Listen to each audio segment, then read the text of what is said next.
Alright, what is going on YouTube? It's me, Childish Brandino, and welcome to the 5th annual Top Albums of the Year video. Woo! Woo! Today, we're going to be talking about the top albums of 2023, as of course, you know, it is 2023. We've got a very interesting list today, but there are more honorable mentions. We have about 7 honorable mentions, and last year we had about 5, so we got a couple more of those, and I also have a few things to mention before we get into the actual video. So the first thing we're going to mention is the sponsor of this video. It is sponsored by SeatGeek. SeatGeek is a ticket app where you can buy concert tickets, sports tickets, whichever tickets you guys would like. My viewers get $20 off their first ticket purchase with my code Childish Brandino. Click the link in the description to download the app, and remember, code Childish Brandino. Thank you again, SeatGeek, for sponsoring this video, and let's go ahead and move on to the other things. Alright, so the second thing I'm going to have to mention is my Spotify Wrapped. I always show my Spotify Wrapped. This year, we have a very interesting list. Alright, so this year, my Spotify Wrapped, my top artist was Lancey Foux. Second, Suicide Boys. Third, Lord Huron. Fourth, Deftones. And 5, Travis Scott. Let's go ahead and talk about this for a little bit.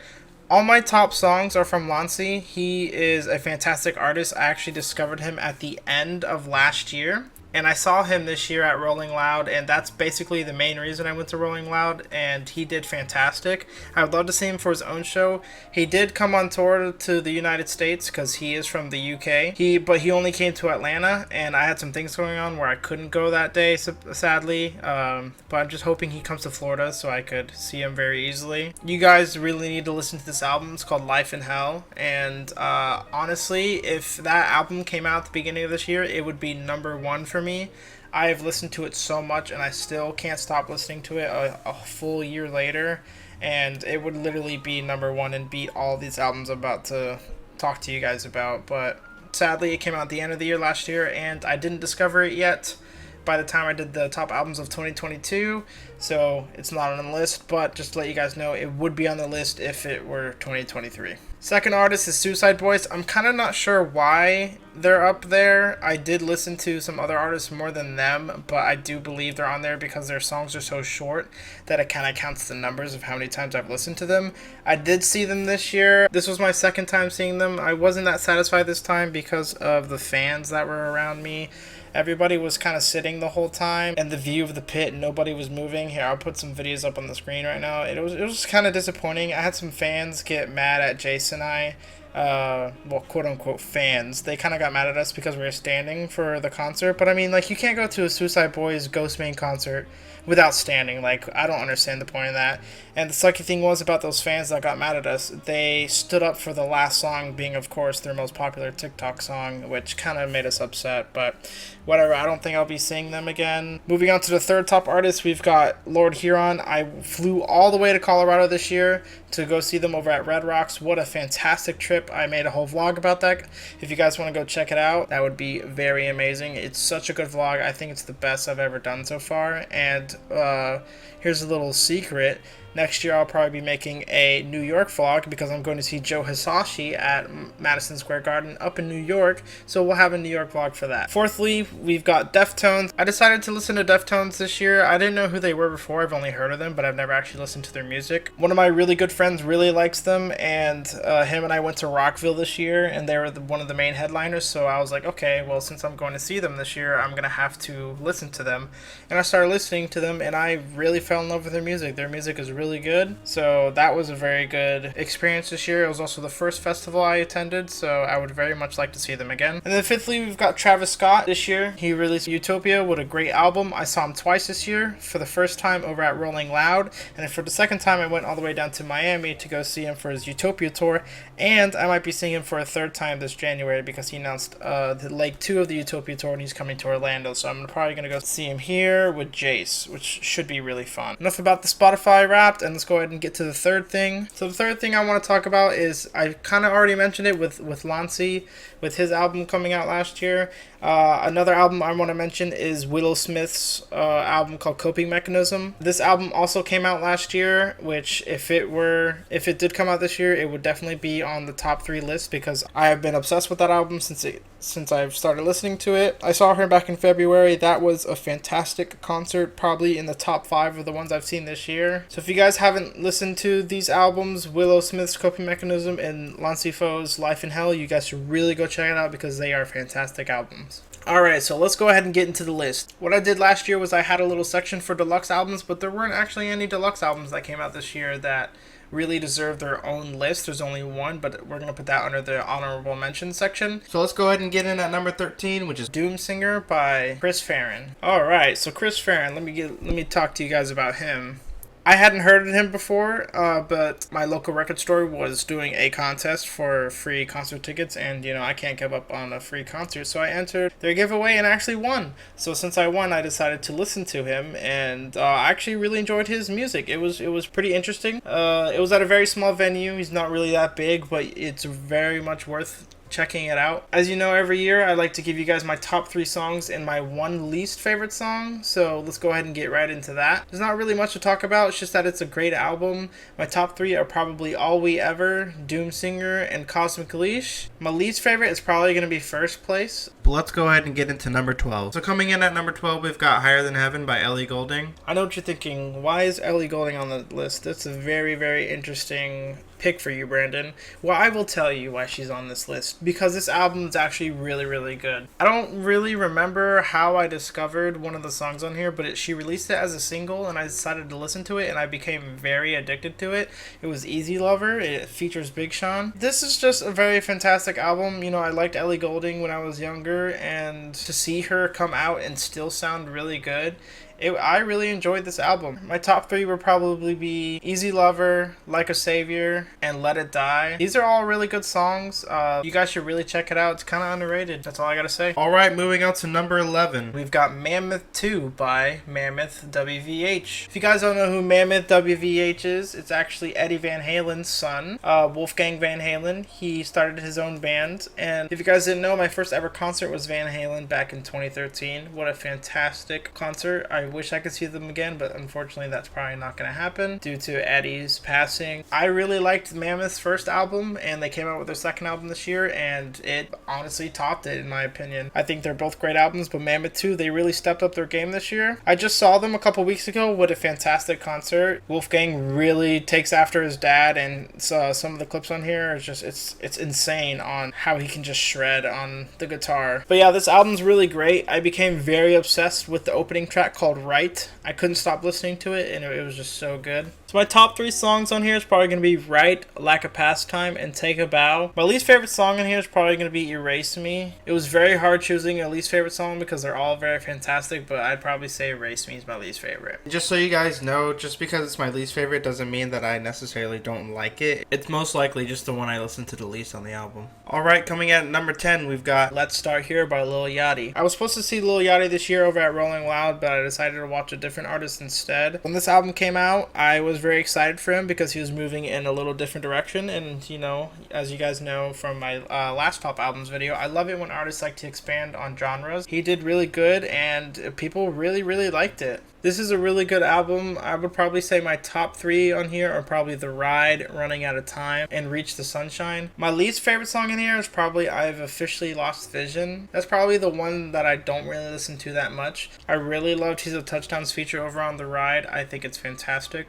And speaking of Teezo Touchdown, let's go ahead and get into the next album. Coming in at number 9, we've got How Do You Sleep at Night by Teezo Touchdown. What a fantastic debut album from Teezo Touchdown. I saw him last year for the first time whenever he opened up for Tyler the Creator, and I actually got to meet him. Here's a picture of that on the screen. He did fantastic, and I do believe he's probably one of the next up-and-coming artists. He's really getting out there, and I saw him this year when he opened up for Travis over at the Utopia Tour. My top 3 songs on this album are probably Familiarity, and I Don't Think You See Me. My least favorite's probably going to be Stranger. Alright, so coming in at number 8, we've got Angel Face by Steven Sanchez. Now, you guys may know Steven Sanchez from that one song that got very popular called Until I Found You. He came out with an album last year, but there really wasn't that much promotion for it, so not a lot of people knew about it. But then with this album, he was promoting the heck out of it. I don't know who his promoter is, but they were promoting the heck out of it, and I just kept seeing it everywhere, all over my timeline about everything. He kept promoting his song called Be More. He did really good with the promotion, which was very impressive. Now, I just saw him just this week. It was a really good concert. The crowd was a little annoying with his fan base, but it was still a really good concert. He knew how to keep the crowd entertained,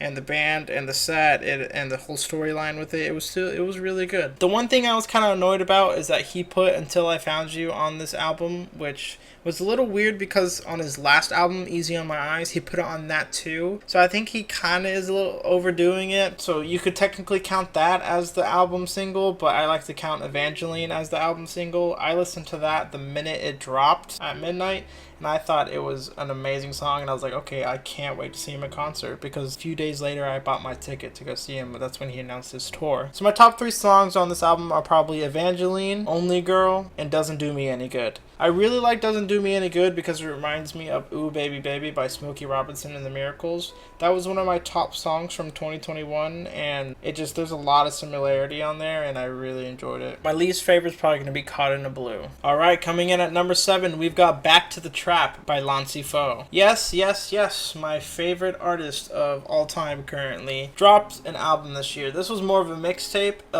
compared to his previous album, where there was more of a story and everything kind of connected. This one was kind of just, him just going out and just like rapping and doing everything he could. This was a really good album. I don't think it's better than Life in Hell from last year, but it is still really good. This album is still in my rotation, and it came out a few months ago. So my top 3 songs on here are probably going to be ADHD, Coupe GTS, and Ronaldinho. My least favorite is probably going to be Do You Pose. Alright, so coming in at number 6, we have Guts by Olivia Rodrigo. I was a very big fan of Sour whenever it first came out because it was just perfectly timed, if you guys know what I mean. I put it at number 2 as my top albums of the year, but I think I should have put it at number 1. I think I was just very obsessed with the Silk Sonic album at the time, where I put it at number 1, but I do think I should have put it at number 2. But yeah, Guts, it's a really good album. It didn't hit the same, obviously, because of certain reasons, but it's still a really good album. I do think she stepped up on the production, and I really tried to get tickets to go see her. I signed up, and all my friends, like all 5 of us I think, signed up for her tickets, and none of us got a code, sadly. But if one of us had gotten that code, we would have definitely gotten tickets. Anyways, I really like this album. There's a lot of good things on here. I've got a bunch of variations of it in my vinyl collection, which if you guys want to see a vinyl collection video, let me know in the comments. Maybe I'll make a vinyl collection video soon. So my top 3 songs on here are probably going to be Ballad of a Homeschooled Girl, Get 'Em Back, and All American Bitch. My least favorite is probably going to be Pretty Isn't Pretty. Coming in at number 5, we've got not an album but an EP, but it was just way too good for me to not put it on this list. We've got the Swarm EP by Nyjah, aka Kirby, and Childish Gambino. If you guys don't know what Swarm is, it is a show on Amazon Prime that was created by Donald Glover. Very, very amazing show. You guys should go check it out. I was obsessed with the music from this TV show, especially Something Like That. I was listening to it so much. I'm surprised it wasn't in my top 5. I think it was like number 6 or something. You guys really need to go check it out. But my top 3 are going to be Something Like That, Agatha, and Sticky. My least favorite's probably going to be Adventure. Alright, coming in at number 4, we've got Real Raw by JELEEL. JELEEL was also another reason I went to Rolling Loud this year. I was obsessed with his music. I went through a really big phase. I first discovered him through one of my favorite YouTubers called Hivemind. They did an interview with him whenever they went to Rolling Loud in 2022, and just his persona really intrigued me. I was like, okay, let me go ahead and listen to him, and I fell in love with his music. And I was just waiting for an album to be dropped by him, because he just kept dropping single after single after single. And finally he dropped Real Raw, and he did so good at Rolling Loud this year. He was fantastic. I was at Barricade. It was amazing. He was just going ham. He was doing flips, and he was lifting people and jumping off of speakers. He is just somebody you have to see. But there's a lot of songs on here. The only thing that sucks about his songs is they're kind of short, but they're really good. There's a lot of songs on here. Probably my top 3 are going to be Thor, Man of the Year, and Kane. There's a lot of fantastic songs on here, and I kind of don't believe there's any skips, but maybe my least favorite is probably going to be Fast Car. JELEEL! Hell yeah. So before we get into the top 3 of this year, we're going to talk about our honorable mentions. Coming in at the first honorable mention, we've got Suicide Boys, all their Yin Yang tapes, and also I No Longer Fear the Razor Guarding My Heel. I really wasn't a big fan of the direction they went in with the Freddie Dredd type stuff. They really changed up their style, which I thought was a very weird thing to do. There were a couple ones on there that I liked, like the one with Ghostman, which was Bloody 98. This was a very weird direction. I wasn't a big fan of it, and then they came out with I No Longer Fear the Razor Guarding My Heel, which I liked all 3 songs on there. It was very, very poppy, and they're starting to move away from their original sound compared to their last album, which I was so obsessed with. They also came out with Shameless Suicide this year, which I kind of liked also. There were a few in there that I liked, like Whole Lotta Grey and Went to Rehab, but I don't think I like the direction they're going in, so I'm just going to go ahead and put them in the honorable mention section. Alright, coming in at the second honorable mention, we've got Cracker Island by the Gorillaz. I went to the listening party of this. They decided to do a listening party of the album release at record stores around the United States. I went to my local record store and got to listen to the album. They did a bunch of giveaways and I got some free stuff like a poster and sticker. But I don't know, I like Gorillaz, but this was kind of a letdown. There were only a few songs in here that I like. Probably the only ones I like are Silent Running and New Gold. Those were probably the only 2. Everything else I wasn't a big fan of. I thought the features were a little weird. I liked the Tame Impala feature, but other than that, it was a little interesting. So coming in at the third honorable mention, we've got Red Moon and Venus by Kali Uchis. When you really listen to this album, it's a really good album, but for some reason it didn't stick with me. I'm not hating on the album, but it just really didn't stick with me. I saw her last year when she opened for Tyler the Creator. She was fantastic.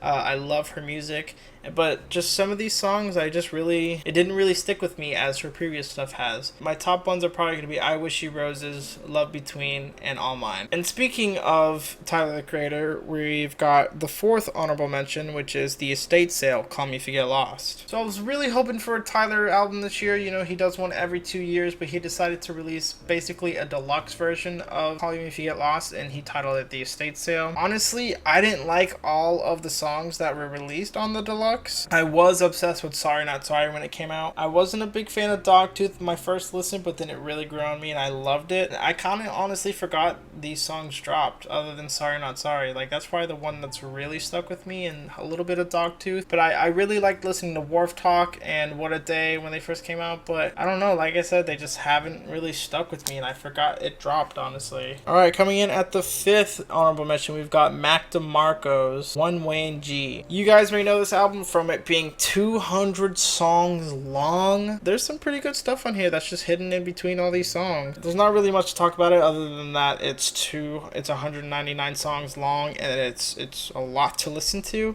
But like I said, there's some hidden gems in there. My top ones are probably going to be Fooled by Love, You Made the Bed, and everybody seems to know the one that's called 2019-07-24. Alright, coming in at the sixth honorable mention, we've got Kill Your TV by DePrime. DePrime is one of my great friends. His band, they are fantastic. I always love seeing them live. I really hope they blow up in popularity one day. They are fantastic. And they came out with their second album this year called Kill Your TV. I loved the singles that they released. I got to see them perform live. They were fantastic.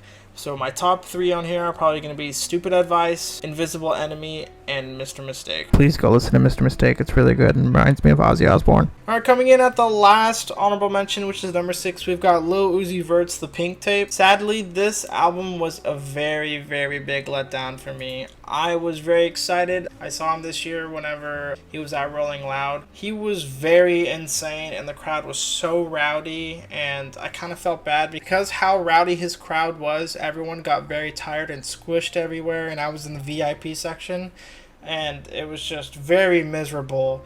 And then A$AP Rocky came out and nobody had the energy for him, which he was kind of upset about. But moving back to The Pink Tape, I listened to this start to finish so many times, and he just goes in so many different directions on this album. It's very confusing. I could barely remember 4 songs on this album, but I'd probably say that my top 3 are Suicide Doors, Fire Alarm, and Werewolf. Alright, so the moment you've all been waiting for, we're going to get into the top 3 albums. So coming in at number 3, we've got 10,000 Gallons gex by 100 gex. I saw 100 gex this year with Jace. It was a great concert. I do believe 10,000 gex is their best album. I think it beat 1000 gex. It's honestly very hard to choose a top 3, so to be honest, I'm gonna give you guys a top 5.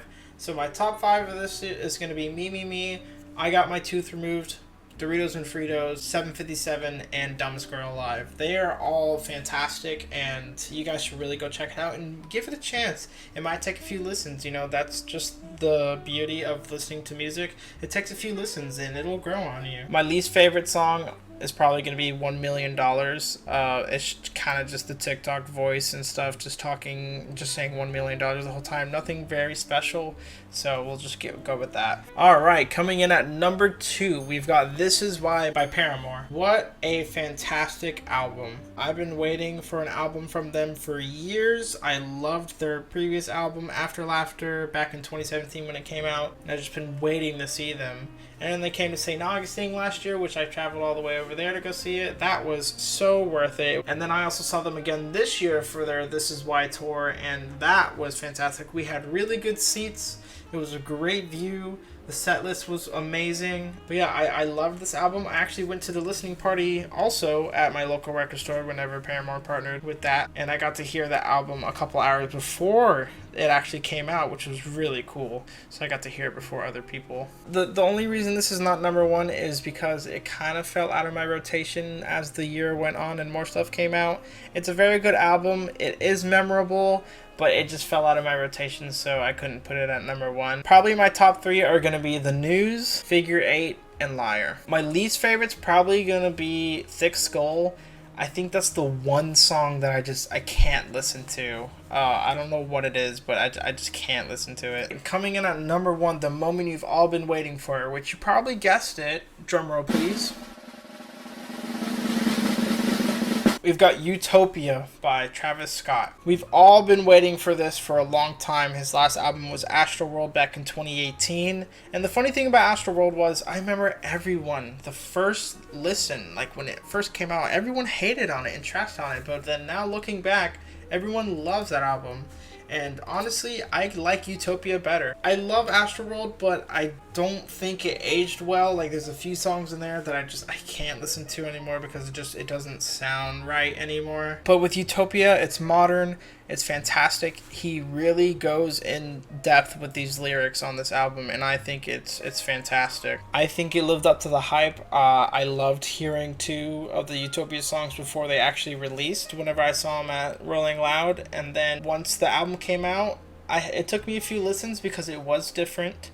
It wasn't as very hype as his previous stuff. Whenever I saw him, I think he performed Fiend 7 times. It was so much, and it was really cool. He also brought out Quavo and Future. Very, very awesome. There are a few songs in here that I don't listen to, but it's still a fantastic album. But yeah, there's so many good songs in here. It did take a little bit to grow on me, but it was very much worth it after I kept listening and listening. You know, it's also very, very hard to give you guys a top 3 on here, so I'm just gonna give you guys a top 5 again. We're gonna go with Hyena, Thank God, Modern Jam, My Eyes, and Fiend. But my least favorite is probably gonna be K-pop. Overall, the album's fantastic and I love it. So that's gonna do it for the top albums of 2023.